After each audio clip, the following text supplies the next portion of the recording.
Guys দেখেন আমরা এটা কি দেখছি। ও ভাই, এরকম ধরনের চাঁদ কিন্তু, বাপ রে বাপ।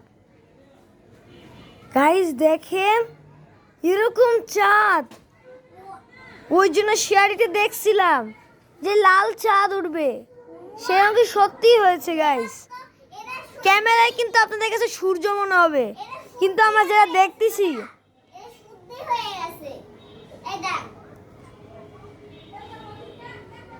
গাইস, আমি যেটা চোখে দেখছি এটা একবার ধপ ধবে হলুদ দেখাচ্ছে, কিন্তু এটা চাঁদ। এরকম তো আগে হয়নি, একবার হয়েছিল দেখছিলাম তো, খুবই ভয়ানক জিনিস গাইস। এরকম অবস্থা দেখা যাচ্ছে না, খুব খারাপ লাগতেছে দেখতে, ভয়ও লাগছে আমার বোনের। Guys tata.